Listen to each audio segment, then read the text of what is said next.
मेरी इस वीडियो को देखने के बाद आप इस काबिल हो जाएंगे कि किसी भी हाई राइज बिल्डिंग को देखते ही आप कह सकेंगे कि इसमें कितनी कैपेसिटी का फायर पंप इंस्टॉल होगा, या इस बिल्डिंग में अगर आग लग जाती है तो इसकी फायर फाइटिंग के लिए कितना वाटर इस्तेमाल होगा, या इसमें जो पंप इंस्टॉल होगा उसका डिस्चार्ज कितना होगा। इसके अलावा आप बिल्डिंग में मौजूद स्प्रिंकलर का फ्लो रेट जान सकेंगे। फ्लो मीन्स कि स्प्रिंकलर के लिए कितना पानी चाहिए होगा, और इसके अलावा हाइड्रेंट के फ्लो रेट की कैलकुलेशन को सीखेंगे। इस वीडियो में हम लर्न करेंगे कि पंप का फ्लो रेट क्या होता है। उसके बाद हम एक 5 स्टोरी प्लाजा को अज्यूम करेंगे और उसमें मौजूद स्प्रिंकलर के वाटर डिमांड की कैलकुलेशन करेंगे और उसमें मौजूद हाइड्रेंट में वाटर डिमांड की कैलकुलेशन करेंगे। फिर इन दोनों की डिमांड को देखते हुए हम पंप सेलेक्ट करेंगे कि इस प्लाजा के अंदर कितने कैपेसिटी का पंप जो है वो इंस्टॉल होगा। और उसके बाद फिर हम वीडियो के एंड में एक और एग्जांपल लेंगे जिसमें हम जो प्लाजा की स्टोरी है वो 5 की बजाय 10 करेंगे और इसका एरिया भी बढ़ाएंगे। फिर उस बिल्डिंग में देखेंगे कि कौन सा पंप इंस्टॉल होगा। प्लाजा हम अज्यूम करते हैं जिसके 5 फ्लोर हैं, ग्राउंड फ्लोर 1, 2, 3 और 4, टोटल 5 फ्लोर। हर फ्लोर हमारे पास है 100 बाई 100 फुट का, यानी एरिया जो है वो हमारे पास है 10,000 square feet. 10,000 square feet ground floor का, 2 का, 3 का, 4 का और 5 का। हर फ्लोर का एरिया जो है वो हमारे पास बना है 10,000 स्क्वायर फीट।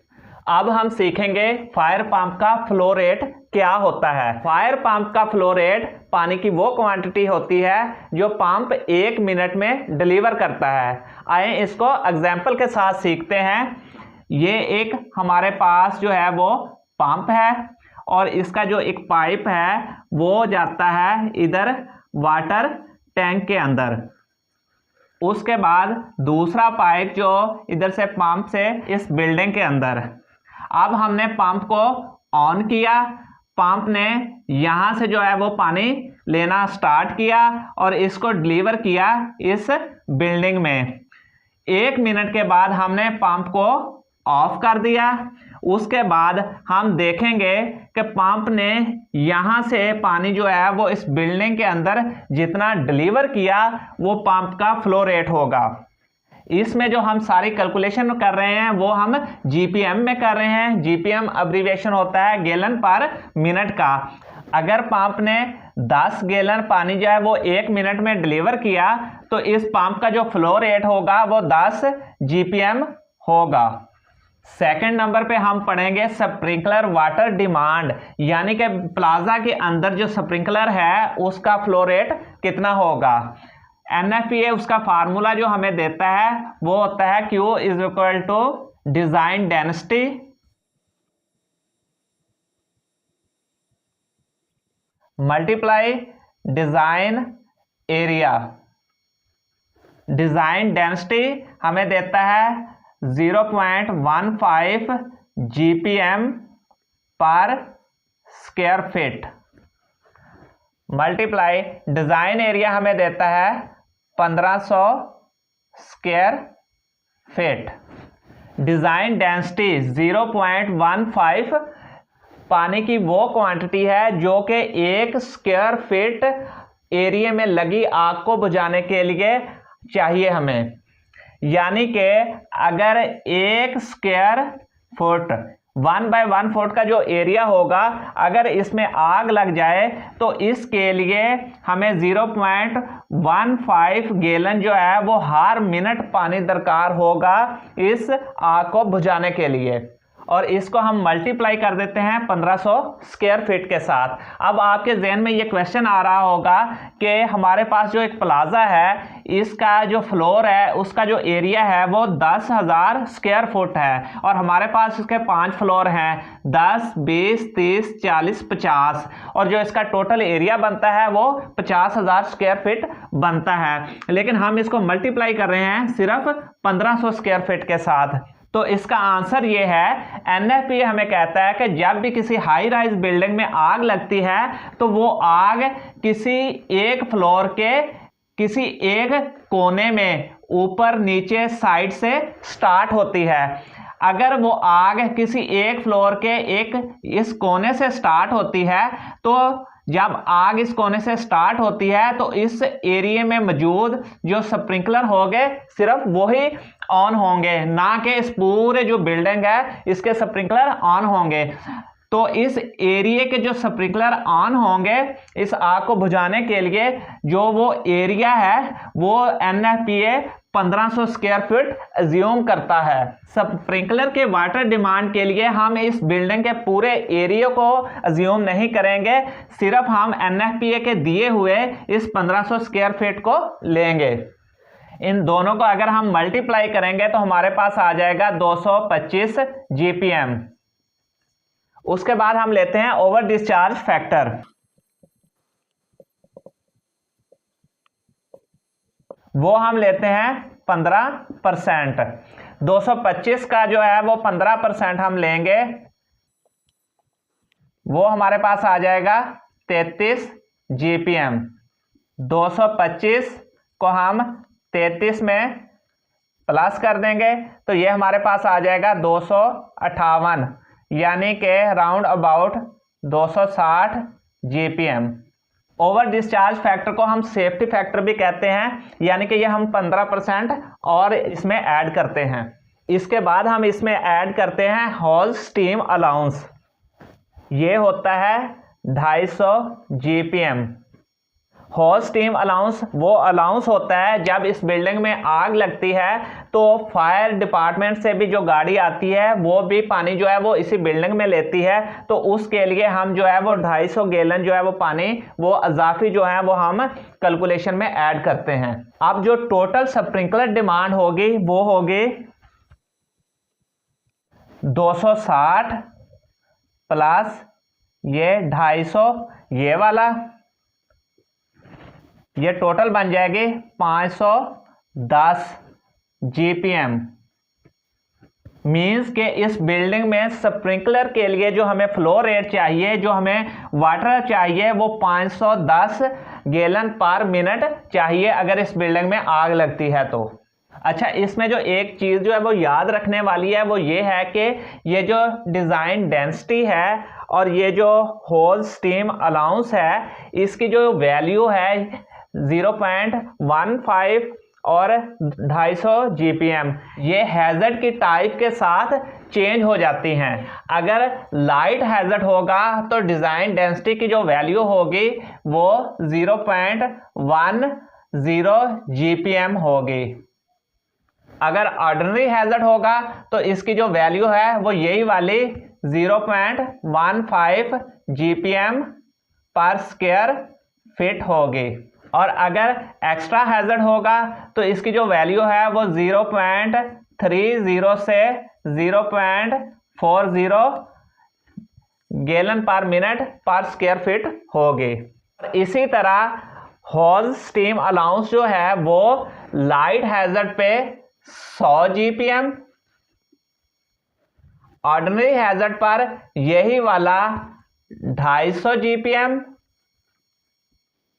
और एक्स्ट्रा हैज़र्ड पर 500 GPM होगा। NFPA हमें कहता है हमारे जो स्कूल ऑफिस हैं वो लाइट हैज़र्ड में आएंगे, और इसी तरह प्लाजा, कमर्शियल प्लाजे जो हो गए और शॉप्स वगैरह हो गई, ये ऑर्डिनरी हैज़र्ड में आएंगे, और एक्स्ट्रा हैज़र्ड में हमारी फैक्ट्री और वेयर हाउस वो आएंगे। तो हमने जो अज्यूम किया था वो एक कमर्शियल प्लाजा था, तो कमर्शियल प्लाजा जो है वो ऑर्डिनरी हैज़र्ड में आता है और इसका जो है वो डिज़ाइन एरिया वो 0.15 वो हमने इस वजह से लिया था, और इसमें जो है हॉल स्टीम अलाउंस 250 GPM होता है वो भी हमने लिया था।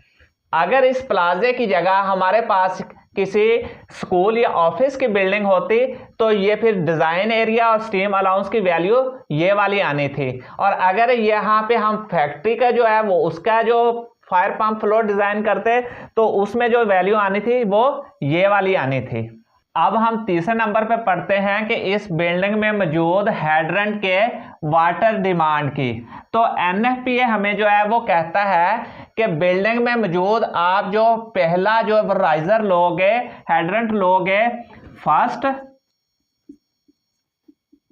राइजर, उसकी जो आप डिमांड है वो 500 जीपीएम काउंट करोगे। उसके बाद जो एडिशनल राइजर दूसरा लोगे उसकी डिमांड आप 250 जीपीएम लोगे। एनएफपीए के मुताबिक जो एक राइजर होता है वो 250 जीपीएम पानी जो है वो 1 मिनट में वो डिलीवर करता है। अब आप ये कहोगे कि अगर जो राइजर है इसका फ्लो रेट ही 250 जीपीएम होता है तो हम फर्स्ट राइजर का 500 जीपीएम क्यों ले रहे हैं? तो फिर वही बात आ जाती है कि जब किसी भी फ्लोर पे आग लगती है तो फायर डिपार्टमेंट की तरफ से भी व्हीकल आती हैं, तो वो जो है बाज़ दफ़ा 2 होज अटैच करते हैं। एक जो होता है वो अटैक होज होता है और दूसरा जो है वो कूलिंग के लिए होता है। तो उसके लिए हम जो मार्जिन रखते हैं वो डबल कर देते हैं एक राइजर का, वो 500 जीपीएम हम जो है वो काउंट करते हैं। अब जो है हमारे पास टोटल जो हाइड्रेंट की डिमांड आ गई वो आ गई हमारे पास 500 प्लस 250 टोटल 750 जीपीएम। यानी इस बिल्डिंग के लिए जो इसमें मौजूद राइजर हैं उसके लिए हमें 750 जीपीएम जो है वो पानी जो है वो चाहिए होगा। अब आपके जहन में क्वेश्चन आ रहा होगा कि क्या एक फ्लोर पर 2 राइजर लगेंगे? तो जी हाँ, एक फ्लोर पर कम से कम 2 राइजर जो है वो लगेंगे।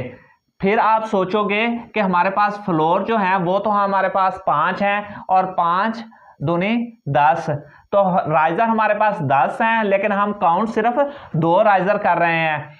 तो इसका जवाब ये है कि वही आग जो है वो किसी एक फ्लोर से स्टार्ट होगी, जिस भी फ्लोर से स्टार्ट होगी तो हम सिर्फ एक फ्लोर के ही राइजर का जो है वो वाटर जो है वो उसकी डिमांड को काउंट करते हैं, ना कि पूरी बिल्डिंग के जो है राइजर या हाइड्रेंट उसकी डिमांड को हम कर देखते हैं। बिल्डिंग के अंदर जो राइजर है, जो फायर हाइड्रेंट है, उसकी जो डिमांड है वो 2 जो होती है वो हमें एनएफपीए कहता है कि अगर आप इस कोने में होज अटैच करो, यानी बिल्डिंग के किसी कोने तक फायर होज पहुंच सके, यानी अगर फायर होज की जो अमूमन लेंथ होती है वो 100 फुट होती है, अगर हम यहाँ से होज अटैच करें तो ये जो लेंथ हमारे पास यहाँ तक बनेगी वो 100 फुट हो। हर 100 फुट के ऊपर एक जो है वो राइजर जो है वो लगा होना चाहिए।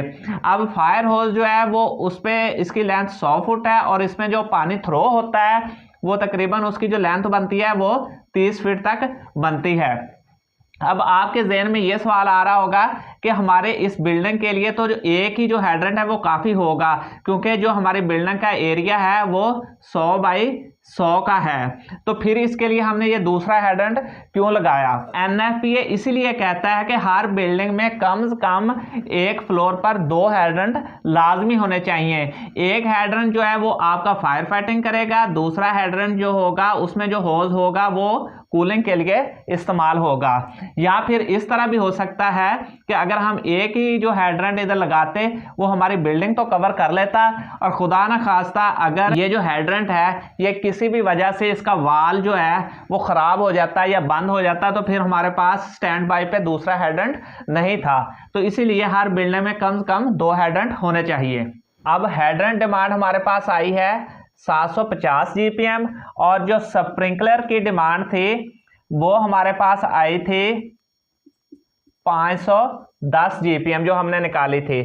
और ये जो 750 जीपीएम और 510 जीपीएम इसको अगर हम प्लस करें तो ये हमारे पास बनती है 1260 जीपीएम। हमारा जो फायर पंप होगा उसकी जो कैपेसिटी होगी वो 1260 जीपीएम की होगी। अगर इस बिल्डिंग में हम 1260 जीपीएम का पंप जो है वो इंस्टॉल करेंगे, क्या मैं ये सही कह रहा हूं? नहीं, इस बिल्डिंग के लिए जो हम पंप डिजाइन करेंगे वो 750 जीपीएम का होगा। हाइड्रेंट डिमांड और स्प्रिंकलर डिमांड, इन दोनों की डिमांड में से जो डिमांड ज़्यादा होगी वही डिमांड का हम फायर पंप इंस्टॉल करेंगे, ना कि इन दोनों को प्लस करके उस डिमांड का हम फायर पंप इंस्टॉल करते हैं। अब आपके माइंड में क्वेश्चन होगा, क्या 750 जीपीएम का पंप जो है वो इस बिल्डिंग में फायर हाइड्रेंट, स्प्रिंकलर या जो फायर ब्रिगेड की गाड़ी होगी उसको जो है वो पानी प्रोवाइड कर सकेगा? तो जी हाँ, अगर इस बिल्डिंग में आग लगती है तो ये सारी चीज़ें जो हैं ये 750 जीपीएम का जो पंप होगा वो इजीली रन कर सकेगा। चले मैं आपको समझाता हूँ। अज्यूम कर लें कि हमारी इस बिल्डिंग में आग लग गई है, तो इसमें जो स्प्रिंकलर स्टार्ट होगा तो उसका फ्लो रेट 225 जीपीएम होगा, वो हमने ले लिया।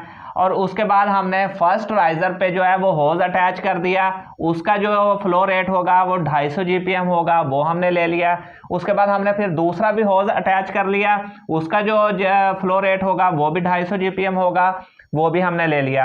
अब हम इन तीनों को प्लस करते हैं तो ये हमारे पास बनता है 725 जीपीएम फ्लो रेट। अगर ये तीनों ही चीज़ें जो हैं वो ऑन हो जाएं तो हमारा फ्लो रेट 725 होगा। तो फिर हमें 1260 जीपीएम का जो पंप होगा वो इंस्टॉल करने की क्या ज़रूरत है। इससे हमारी कॉस्ट भी बचेगी, इसकी मेंटेनेंस भी कम होगी और इसके लिए हमें वाटर टैंक का जो साइज़ है वो भी, उसका डिज़ाइन भी छोटा रखना होगा। तो इस पे हम जो ज़्यादा एक्सपेंस है वो क्यों लें। अब आपके माइंड में क्वेश्चन आ रहा होगा कि अगर फायर डिपार्टमेंट की तरफ से जो गाड़ी आती है वो डबल होज अटैच कर ले तो उसका जो फ्लो रेट होगा वो 250 और जीपीएम वो जो है वो इसमें ऐड हो जाएगा और ये 725 से अबव हो जाएगा, तो फिर उसके लिए हमारा फ्लो रेट कम हो जाएगा। लेकिन ऐसा नहीं होता। इस पे जो हमारा वर्क करेगा वो करेगा पंप का 150% रूल। यानी अगर ये हमारा 725 जीपीएम का पंप है तो ये हमें 150/100 1125, यानी ज़रूरत पड़ने पर ये 725 जीपीएम वाला जो पंप है वो हमें 1125 जीपीएम प्रेशर पानी जो है वो हमें प्रोवाइड कर सकता है, लेकिन उसमें जो है वो प्रेशर कम हो जाता है। अब हम वीडियो के एंड में दूसरी एग्जांपल लेते हैं जिसमें हम बिल्डिंग जो है उसके फ्लोर 5 की बजाय हम 10 कर देते हैं। एरिया हम 200 फुट बाय 200 फुट, यानी कि हर फ्लोर का एरिया जो होगा वो 20,000 स्क्वायर फुट होगा। पहले प्लाजा था, अब हम फैक्ट्री में जो है वो फायर पंप देखेंगे कौन सा इंस्टॉल होगा। तो उसके लिए जो स्प्रिंकलर की डिमांड है वही फार्मूला है और इसमें जो हैज़र्ड जो हमारे पास आ जाएगा वो एक्स्ट्रा आ जाएगा क्योंकि फैक्ट्री है। तो उसमें जो डिज़ाइन डेंसिटी थी वो हमारे पास थी 0.30 से 0.40, तो हमने ये 0.30 वाली ले ली डेंसिटी। इसको हम मल्टीप्लाई कर देंगे डिज़ाइन एरिया। अगर हमारे पास एक्स्ट्रा हैज़र्ड है तो उसके लिए डिज़ाइन एरिया जो है वो चेंज होकर 2500 से 3000 स्क्वायर फीट हम लेते हैं। ये लाइट हैज़र्ड और ऑर्डिनरी हैज़र्ड में ये है हमारे पास 1500 स्क्वायर फीट ही रहेगा, लेकिन जब हमारे पास एक्स्ट्रा हैज़र्ड आ जाएगा तो ये 2500 से 3000 स्क्वायर फीट हो जाएगा। तो ये हमने 2500 स्क्वायर फीट ले लिया इधर से और इनको हमने मल्टीप्लाई किया तो हमारे पास आ गया 750 जीपीएम। और इसमें जो हमने वो है सेफ्टी फैक्टर जो है वो हमने रखा 112 जीपीएम, इसको प्लस किया तो ये हमारे पास आ गया 862 जीपीएम। और उसके बाद हमने हॉल स्टीम जो अलाउंस है वो इसमें ऐड किया। वो हमारे पास जो एक्स्ट्रा हैज़र्ड का होगा वो हमारे पास 500 जीपीएम था। तो वो हमने इसमें ऐड कर दिया। ये हमारे पास टोटल बन गया 1362 GPM, यानी कि स्प्रिंकलर के लिए हमारे पास जो पानी की डिमांड होगी वो इस बिल्डिंग के लिए 1362 GPM होगी। उसके बाद हम हैड्रन ले लेते हैं। तो इसमें जो फर्स्ट राइजर होगा उसमें हम 500 GPM काउंट करेंगे, सेकंड के लिए 250, और फिर तीसरा जो एडिशनल होगा उसके लिए भी हम 250 लेंगे, क्योंकि फैक्ट्री एक्स्ट्रा हैजर्ड है तो इसके लिए यहाँ पे हम 3 जो है वो राइजर लगाएंगे। इसको हम अगर प्लस करेंगे तो ये हमारे पास 1000 GPM आ जाएगा। हैड्रेंट की डिमांड है वो 1000 है और स्प्रिंकलर की डिमांड 1362 है, तो हम जो पंप लगाएंगे वो 1362 GPM का होता है। मार्केट में जो पंप हमारे पास आ रहे हैं वो 1250 CMF के बाद जो पंप होता है वो 1500 GPM का होता है। तो हमारे पास 1362 GPM का पंप नहीं होगा तो फिर हम 1500 GPM का पंप जो है वो इस फैक्ट्री में इंस्टॉल करेंगे। वीडियो आपको कैसी लगी कमेंट्स लाजमी करिएगा मुझे। फायर पंप के रिलेटेड और वीडियो देखने के लिए मेरे चैनल पर फायर पंप की प्लेलिस्ट मौजूद है, आप वीडियो देख सकते हैं। नेक्स्ट वीडियो किस टॉपिक पे चाहते हैं कमेंट्स में लाजमी बताइएगा। चैनल को सब्सक्राइब कर लें। मिलते हैं अपनी नेक्स्ट वीडियो में, तब तक के लिए अल्लाह हाफिज़।